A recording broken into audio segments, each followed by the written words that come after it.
How about your Altom? You got a radio on in there? Yeah, go ahead.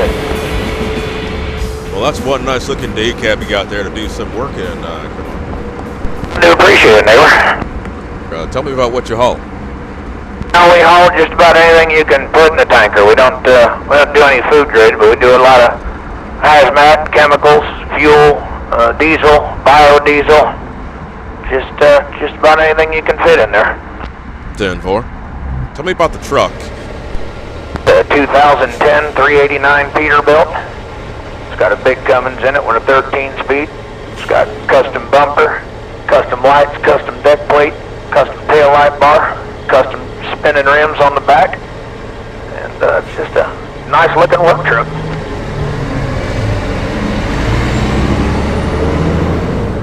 There may or may not be folks that are familiar with tanks and how they operate, but let's get some details on that. The 2015 Polar tanker, capacity in it 7,000 gallons.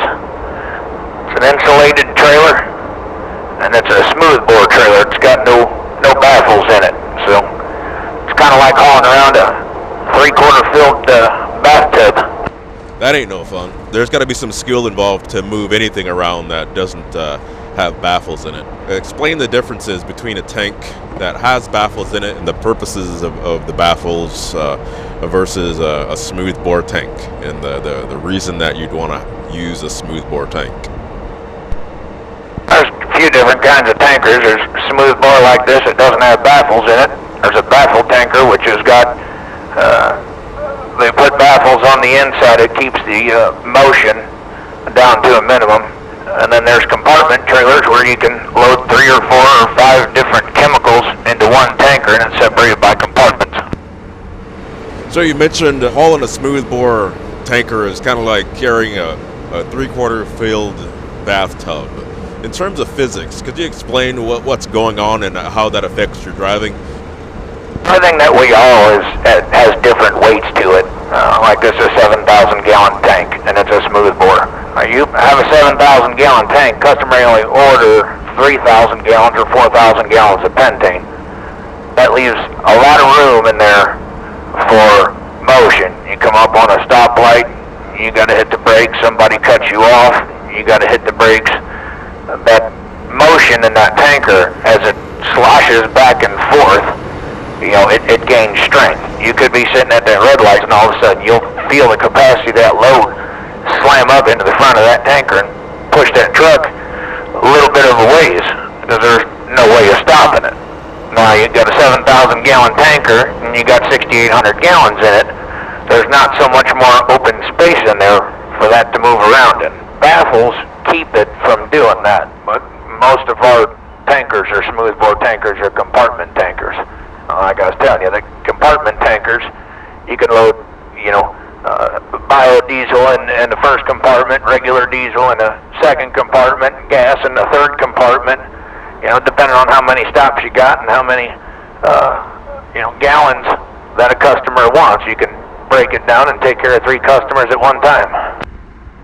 If you wouldn't mind, if you can explain some of the equipment that's there and how it works and how it interconnects with the trailer, that'd be great. This is a rear load tank. This is what they call a true rear. That's why it's got that horseshoe looking piece on the back. And then if we're going to pump it off the back, all of our trucks are complete with pumps. The pump runs either the fuel or the chemical into the tank or out of the tank. Sometimes we go to a customer and it's in a real tight area. They'll ask for a rear load trailer, so that way you can back up to their driveway and their end is right there. You may not be able to back a tank all the way down their driveway to hit the right spot. So they'll ask a rear load, hook up a hose, and offload the tank. Other customers like a center load. It depends on the equipment on their end as to what kind of equipment we use on our end to deliver their product safely. Well, thanks for. I think we got a good grasp on what's going on there with what you do with the trailer and equipment there. I didn't ask you, what do you go by on the radio? Now they call me Half Cut. I got that name a long time ago. The old joke was I spent all my money on chrome and chicken lights, and by the time I got to the barber shop, I could only afford to get Half Cut. 10-4. Well, Half Cut, I'm sure there's a whole lot more going on there besides you being at work there in that truck. What else are you into? I'm also the president of a non-profit organization called Chi-Town Large Cars.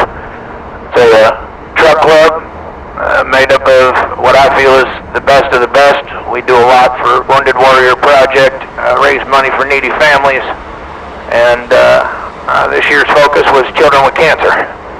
But it's a large group of men and women in 3 different countries. We've got members in Canada, Australia, and all over here in the U.S., and it's all about pride and family and loyalty, camaraderie, and everybody taking good care of each other. The way trucking used to be when my dad first got into it. Well, I'll tell you what, you never know who you're going to come across in these trucks and what they're up to and what good they're doing for their community. That's something really, really cool to know. And that's kind of one of the reasons I came to work at this company. I spent 17 years on the road, came off the road to spend more time with my little girl. And, Altom Transport takes good care of their people. They take pride in their equipment. That's always been an ongoing thing in trucking is, everybody wants to drive a fancy truck. Well, Altom has gorgeous equipment. They take good care of it. They're meticulous about their maintenance, and they are all about image. When you come up to a customer, they know it's an Altom truck when you get there. Always clean, always good looking. 10-4. You mentioned 17 years on the road. How'd you get into trucking? My dad's a trucker. He actually worked for Altom. He just celebrated 18 years. My brother's a trucker. He's been with Altom 8 years. And it's all I ever wanted to do. Nothing makes me smile like chrome and chicken lights and stainless. I just love it. I love every bit of it. But my dad put me in a cab over a long time ago at a truck show, and I told him, Daddy, I'm going to be a truck driver. And, well, here I am. That's great that you have family that's in the industry. I'm sure they really enjoy some of the success that you have had and some of the successes that are going on right now. My dad's always been a backer of mine. He's always been a positive influence, and when myself and my best friend Mario Terzo Jr. started this club, he didn't believe that 2 people could change the image of trucking back to what it was when he started trucking 30 plus years ago. And Mario's dad, Mario Sr., worked at Altom with my dad, and kind of had the same thought. Mario passed away 2 years after we started this club, and I continued to push on with the dream, and now 10 years later, from what we're told, we're doing a really good job, and it is helping change the image of trucking for the better. Our members take care of each other. When I used to run the road, I used to run Texas quite a bit, and we've got members in Texas, and if I was in Texas, I never spent the night in the truck. I'd go to a member's house and have dinner and a hot shower and a good night's sleep, and we do that all over the country. Members in Alabama, guys will come in out of Utah and go to Alabama, and members from Alabama go to the truck stop, pick up another member, bring them back to the house, same thing, hot shower, hot deal, and just enjoy talking and swapping stories and stuff like that, and that's, we've got guys in our crew that have a wrecking service, that tow for us for cheap prices. We've got mechanics involved. We've got a little bit of everybody in the club to cover pretty much anything and everything that can go wrong. Somebody's got some kind of tie-in with it that they can help out. So you guys really bring back that old term, being a good neighbor, huh? Oh, absolutely. We're a very tight-knit family. The old ways, I mean, that's the way that I was raised in trucking. Pretty much all my club members were raised the exact same way, and that's why it fits. You know, it's easy to complain about new drivers and they don't know what they're doing, but we all started somewhere.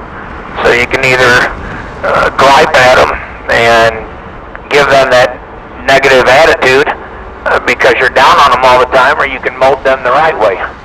So you can either be a part of the problem or a part of the solution. We choose to be a part of the solution.